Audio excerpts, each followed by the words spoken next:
दोस्तों, दिनाक्षी short hand में आपका स्वागत है।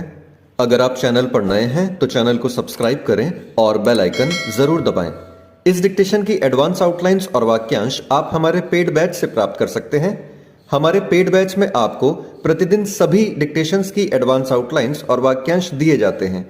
इसके अलावा कुछ ऐसी डिक्टेशंस जो केवल पेड मेंबर्स को ही प्राप्त होती हैं।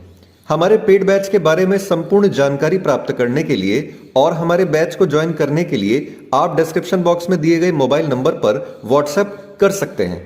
इस डिक्टेशन की डेमो आउटलाइंस आप हमारे टेलीग्राम ग्रुप से प्राप्त कर सकते हैं। तो चलिए डिक्टेशन को स्टार्ट करते हैं। डिक्टेशन 5 सेकंड बाद स्टार्ट होगी। Ready, start.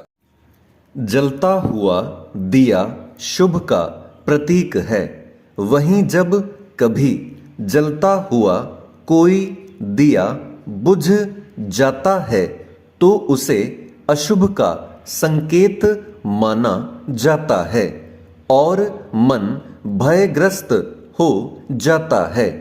वास्तव में जब हम मन से निर्बल होते हैं तो ऐसे नकारात्मक भाव हमें आकर घेर लेते हैं। मन ऐसी विपरीत शंकाओं से घिरकर व्याकुल हो उठता है।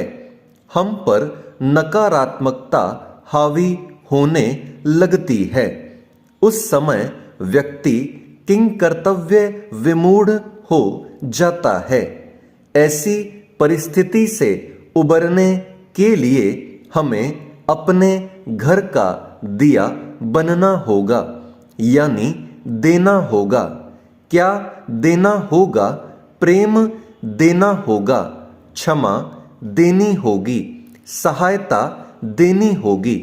जब हम इन मूल्यवान गुणों को स्वयं में आत्मसात करते हैं तो हमारा निजत्व और भी बलशाली हो जाता है और भविष्य में शुभ अशुभ के संकेतों से ऊपर उठ जाता है।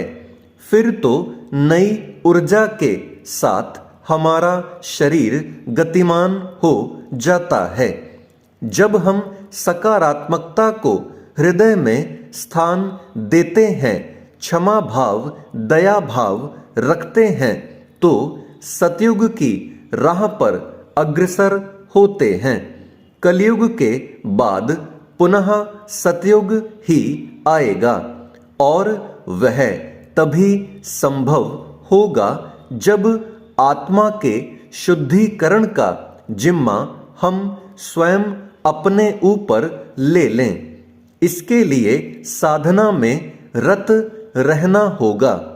जब आप सामने वाले पर नाराज होते हैं तो स्वयं को भी उसी कष्ट से पीड़ित करते हैं, क्योंकि गुस्सा करने वाला ज्यादा प्रभावित होता है।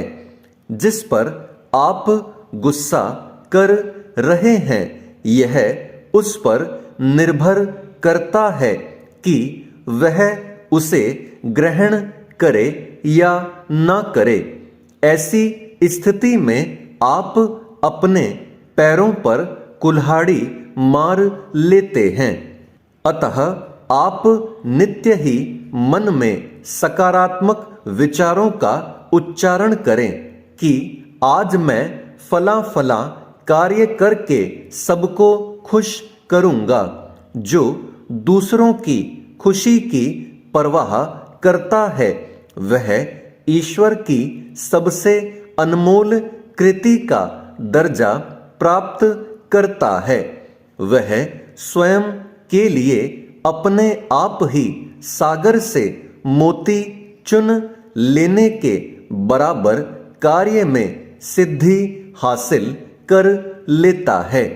यह अनमोल उपहार उसे अनायास ही प्राप्त हो जाता है। स्टॉप।